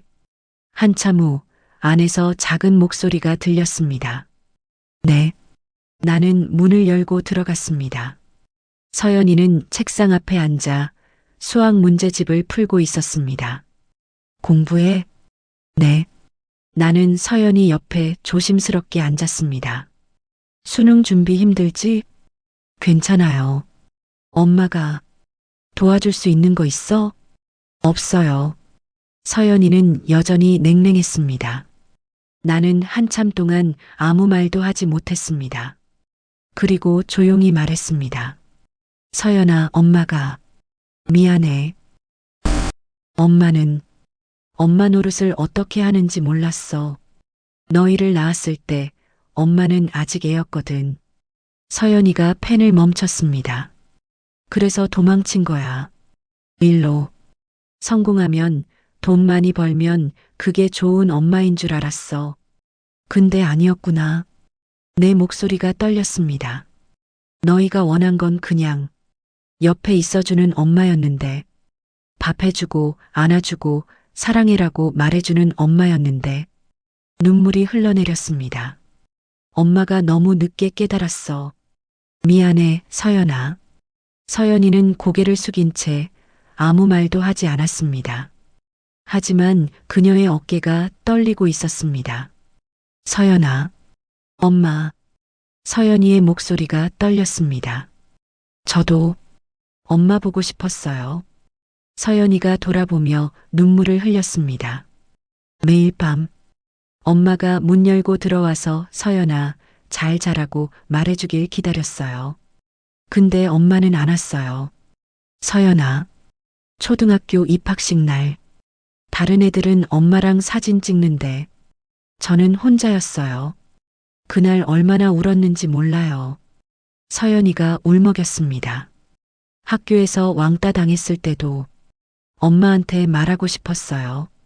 근데 엄마는 전화도 안 받았어요. 나는 서연이를 꼭 안았습니다. 미안해, 서연아. 엄마가 정말 미안해. 서연이도 나를 안으며 펑펑 울었습니다. 엄마. 우리는 한참 동안 그렇게 울었습니다. 10년의 그리움이, 10년의 서운함이, 10년의 미안함이 눈물로 쏟아져 나왔습니다.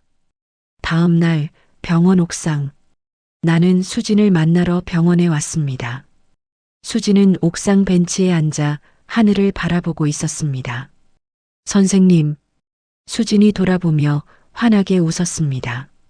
언니, 어떻게 됐어요? 아이들이랑 화해했어요. 정말요? 나는 고개를 끄덕이며 수진 옆에 앉았습니다. 고마워요, 선생님. 선생님이 없었으면 나는 포기했을 거예요. 다행이에요. 나는 한참 동안 하늘을 바라보았습니다. 그리고 조용히 물었습니다. 선생님, 그때 저를 살린 방법이 뭐예요? 수진이 나를 바라보았습니다. 제가 귀에 대고 속삭였을 때 저는 돌아왔잖아요. 어떻게 그게 가능한 거예요? 수진은 미소 지으며 대답했습니다. 엄마가 가르쳐 주신 거예요. 엄마가? 네. 엄마가 늘 말씀하셨어요. 사랑하는 사람의 목소리는 멈춘 심장도 되돌린다고. 나는 수진의 말을 곱씹었습니다. 사랑하는 사람의 목소리. 네. 엄마는 그게 과학적으로 증명되지 않았지만 분명히 효과가 있다고 믿으셨어요. 나는 갑자기 무언가 깨달은 것 같았습니다. 선생님, 만약 그게 정말이라면, 네. 만약 정말로 사랑하는 사람의 목소리가 멈춘 심장을 되돌릴 수 있다면, 우리가 이걸 전 세계 사람들에게 알려줄 수 있지 않을까요? 수진이 눈을 크게 떴습니다. 언니, 나처럼 가족과 떨어져 있다가 갑자기 쓰러진 사람들, 그 사람들이 혼자 죽지 않도록, 가족의 목소리를 들을 수 있도록 나는 수진의 손을 잡았습니다. 선생님, 나 도와줘요. 이걸 전 세계 사람들에게 알려주고 싶어요. 수진의 눈에 눈물이 고였습니다. 언니, 정말이에요? 네. 나는 두 번째 기회를 받았어요. 이제는 다른 사람들에게도 그 기회를 주고 싶어요. 수진이 고개를 끄덕였습니다. 좋아요, 언니. 함께해요. 우리는 손을 꼭 잡고 하늘을 바라보았습니다. 푸른 하늘이 우리를 내려다보고 있었습니다. 새로운 시작의 하늘이었습니다. 3개월 후, 나는 기자회견장에 서 있었습니다. 하지만 이번에는 배우로서가 아니라 한 명의 엄마로서, 그리고 한 명의 생존자로서 서 있었습니다. 플래시가 터졌고 기자들의 질문이 쏟아졌습니다. 한지은 씨, 은퇴를 선언하신 이유가 무엇입니까? 앞으로 어떤 활동을 하실 계획이십니까?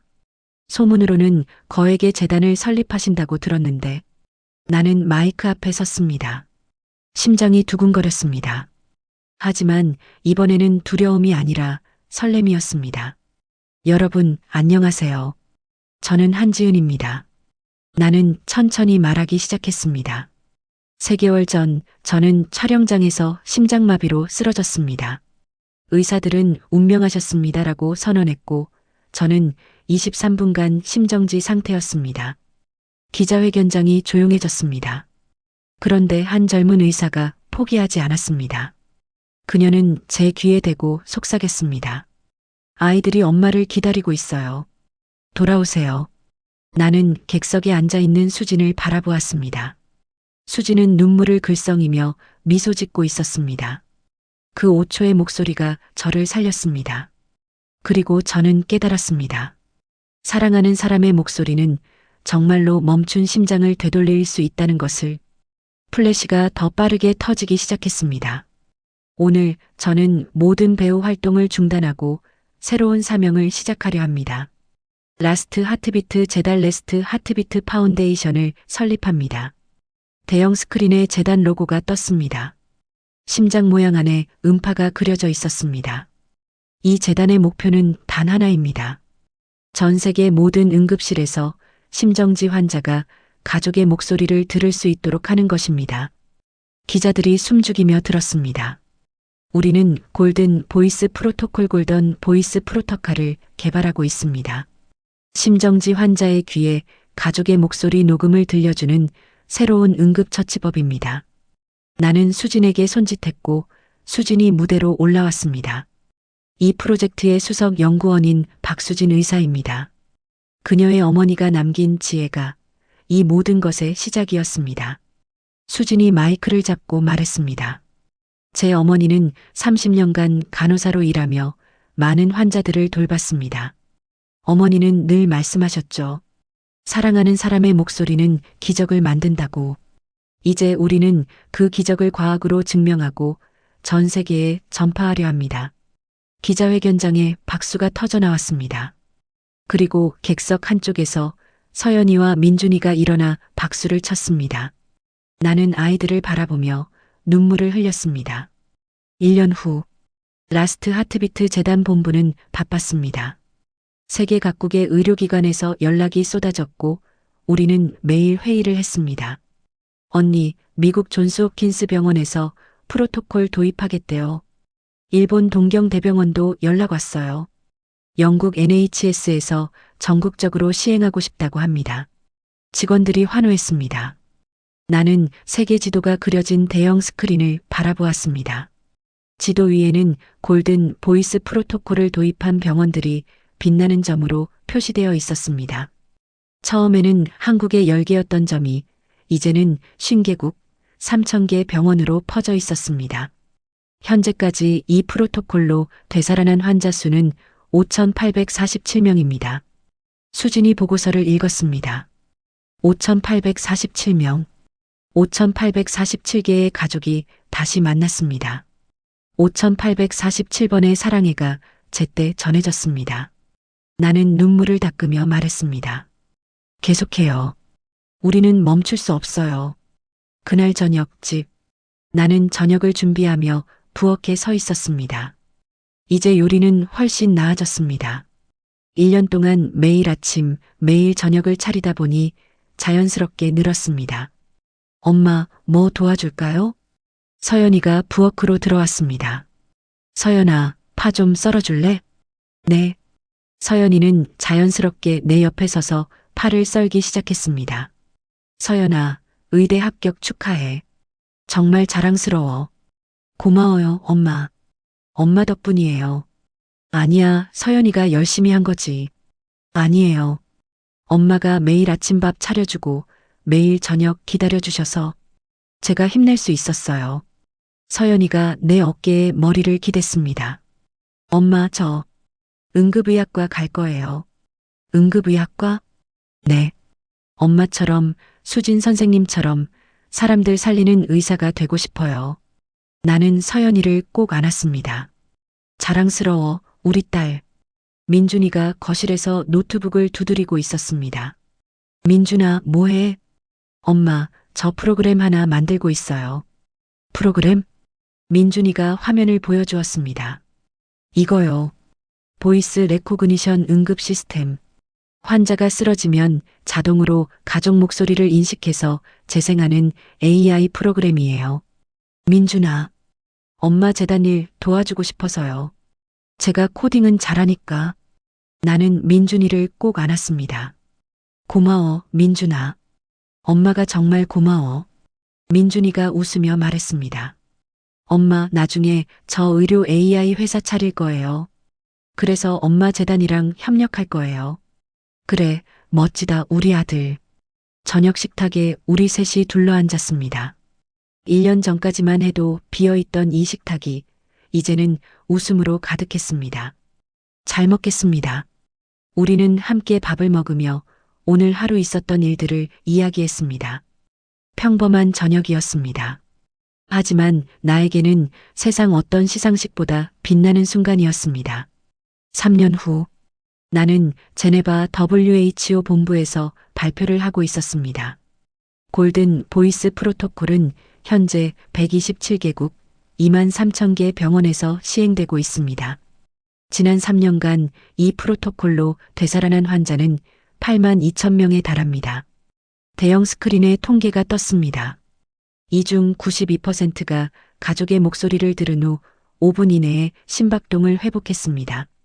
이것은 기존 소생률보다 47% 높은 수치입니다. 각국 보건부 장관들이 놀란 표정으로 서로를 바라보았습니다. 우리는 이제 다음 단계로 나아가려 합니다. 모든 스마트폰에 라스트 하트비트 앱을 설치하여 누구나 사랑하는 사람의 목소리를 미리 녹음해 둘 수 있도록. 수진이 무대로 올라와 시연을 보여주었습니다. 이렇게 간단하게 사랑하는 사람에게 말할 수 있습니다. 사랑해, 돌아와, 기다릴게. 회장의 감동의 박수가 울려 퍼졌습니다. 5년 후, 나는 노르웨이 오슬로에 있었습니다. 노벨 평화상 후보로 지명되어 시상식에 참석하게 되었습니다. 비록 수상자는 되지 못했지만 나는 행복했습니다. 왜냐하면 이 자리에 서연이와 민준이가 함께 있었으니까요. 엄마, 축하해요. 서연이가 꽃다발을 안겨주었습니다. 그녀는 이제 의대 4학년이었고 응급의학과 인턴을 준비하고 있었습니다. 엄마, 정말 멋있었어요. 민준이가 환하게 웃었습니다. 그는 이제 대학생이었고 의료 AI 스타트업을 운영하고 있었습니다. 나는 두 아이를 꼭 안았습니다.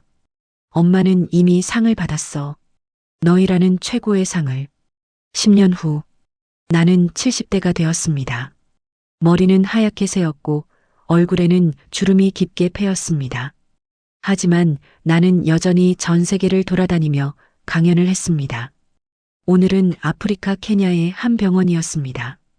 여러분, 제 이름은 한지은입니다. 저는 10년 전 심장이 멈췄습니다. 청중들이 조용히 들었습니다. 하지만 한 의사의 목소리가 저를 살렸습니다. 그리고 저는 깨달았습니다. 우리 모두는 서로의 목소리로 살아간다는 것을. 나는 객석을 둘러보았습니다. 수진이 앉아 있었습니다. 그녀는 이제 세계적인 심장 전문의가 되었고 수많은 의사들을 가르치고 있었습니다. 서연이도 앉아 있었습니다. 그녀는 서울대병원 응급의학과 교수가 되어 골든 보이스 프로토콜을 계속 발전시키고 있었습니다.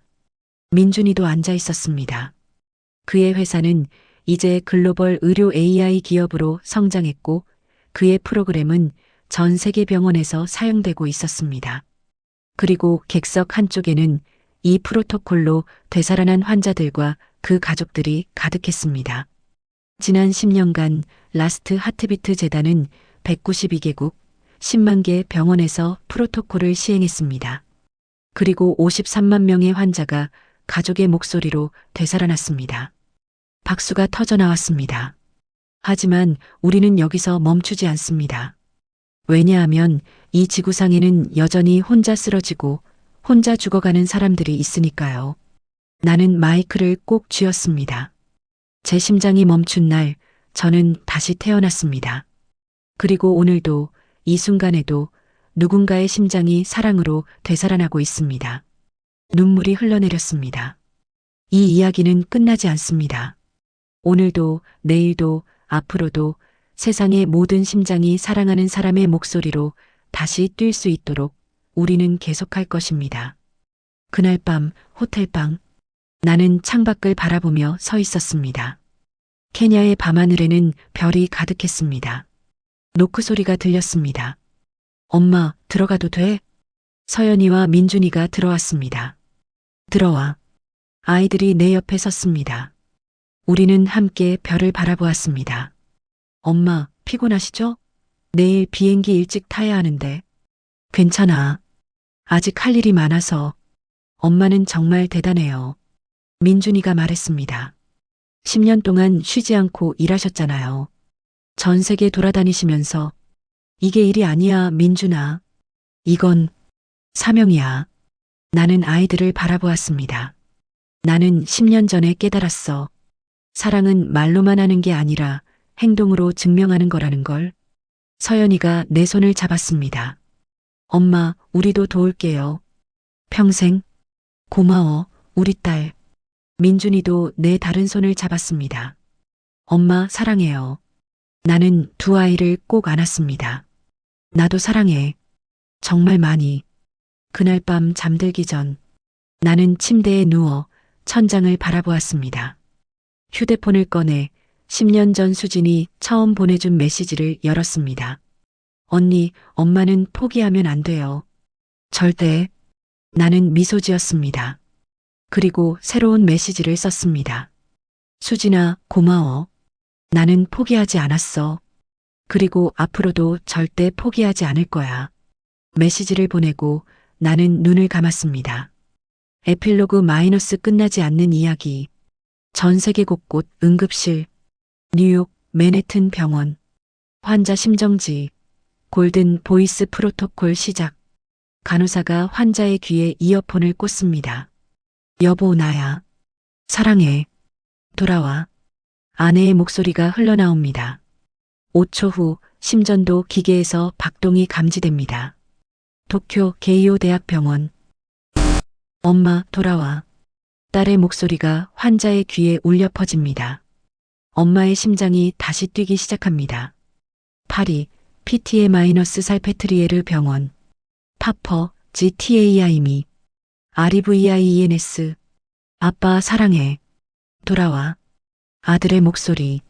아빠의 눈꺼풀이 떨립니다. 시드니, 로열 프린스 엘프레드 병원. 메이트, We still need you. 컴백. 친구, 우린 아직 내가 필요해. 돌아와. 친구의 목소리. 남자가 기침을 하며 깨어납니다. 서울, 서울대학교병원 응급실. 서연이가 환자를 돌보고 있습니다. 골든 보이스 프로토콜 준비. 그녀는 엄마가 했던 것처럼 환자의 귀에 대고 가족의 목소리를 들려줍니다. 환자가 되살아납니다. 서연이는 미소 지으며 중얼거립니다. 엄마, 저도 해냈어요. 한지은의 마지막 나레이션. 10년 전 내 심장이 멈춘 날. 나는 어둠 속에서 한 가지를 깨달았습니다. 사랑은 영원히 끝나지 않는다는 것을. 내가 죽어가던 순간 수진의 목소리가 나를 되돌렸습니다.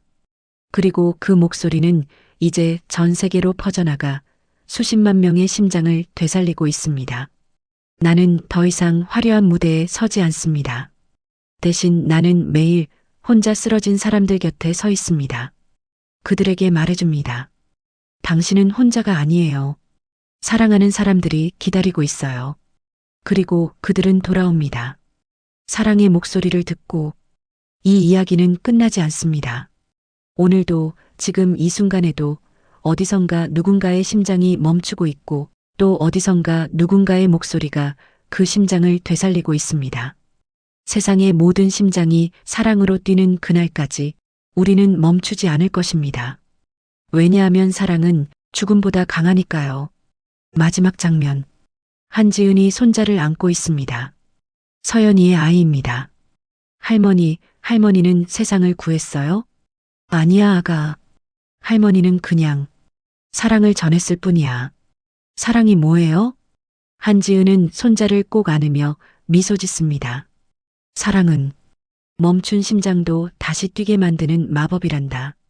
손자가 환하게 웃습니다. 창밖으로 해가 떠오릅니다. 새로운 하루가 시작됩니다. 그리고 오늘도 세상 어디선가 사랑의 목소리가 누군가를 살리고 있습니다. 끝까지 함께 해주셔서 고맙습니다. 여러분의 마음에 작은 울림 하나라도 남았다면 그것만으로 이 이야기는 완성된 것 같습니다. 다음 이야기에서도 여러분과 다시 만나길 바라며 구독과 좋아요는 저에게 큰 응원이 됩니다. 진심으로 감사합니다.